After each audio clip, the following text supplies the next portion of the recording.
Land, free the people, by any and all means necessary.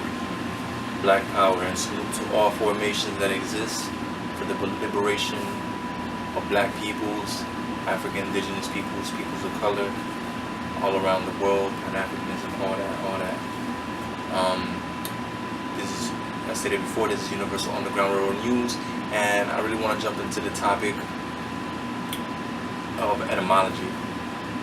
And I want to start with Carter G. Woodson when he stated that the so-called modern education, with all its defects, however, does others so much more good than it does the Negro, because it has been worked out in the conformity to the needs of those who enslave, oppress weaker peoples.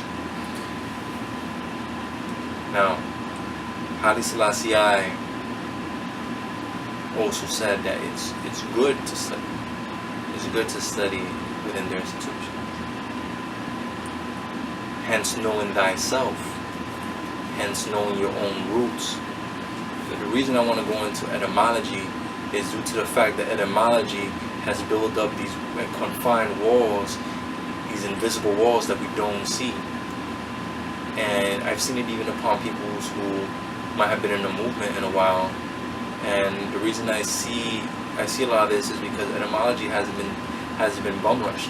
Etymology has not been bum rushed, and now we, as a new generation is coming up, we have to bum rush a lot of these things that a lot of our peoples didn't take responsibility and accountability of, or were so preoccupied with what they were doing. And hopefully that was liberation.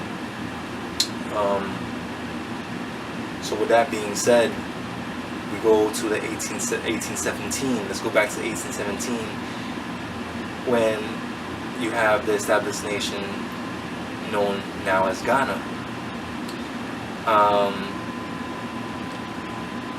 I want to touch this in particular because in the 18th century they had to recreate themselves with a language called Nisibiti, which is their own language. Not to confuse the fact that we have things in common with our African brothers and sisters.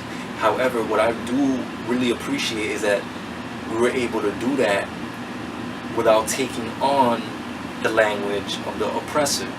See, in different parts of the United States, as well as Central America, South America, and the islands, we did what our brothers in Africa did in a different form, but we definitely did what they did. The only thing we did was we took the form of the oppressor as far as the language is concerned, and we broke it up so he wasn't able to overstand us. See, now what I'm saying is that because we got stuck so strong on that, and we internalized it so much that we didn't realize how it was going to affect us globally. I'm pretty sure some of us that traveled and were fighting different parts in the revolution with our black brothers and sisters, our indigenous African, new African peoples, that they overstood that, but there's definitely the ones who didn't travel who don't understand it, which is what we're dealing with right now, because you'll meet peoples of different parts of the world, and I'm speaking more hence in the Caribbean, Central and South America, and there'll be a confusion. There'll be a confusion. And a lot of our peoples haven't really traveled the world and studied the culture of our own peoples in other places, not realizing that we've existed all over the world. And because of that, we have these invisible walls.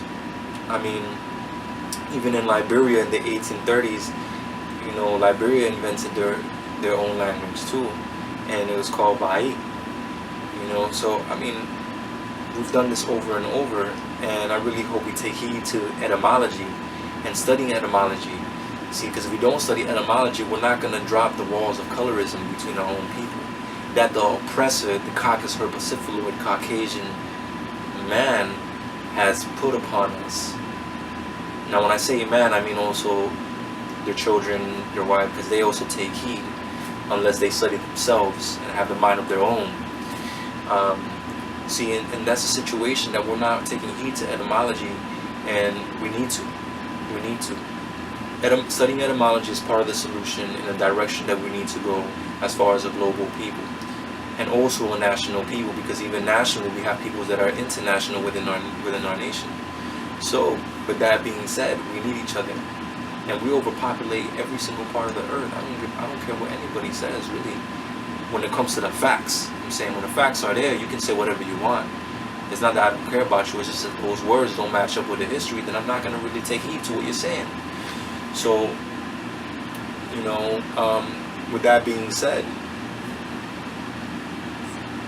let's go back further to the 14th century, where you have Iliad, first written Latin Greek scriptures. And I remember Latin is a mix of Arabic and Greek, meaning that it's not an original language for the Latinos who call themselves Latinos. Now I speak Spanish, and my peoples were born and raised in an area where they spoke Latino. However, being that we fought imperialism, not going deep into the history or nothing like that, we fought imperialism, I'll cut it right there, we kept a lot of our indigenous languages. So we understood that the Spanish wasn't the original language, and hence we actually put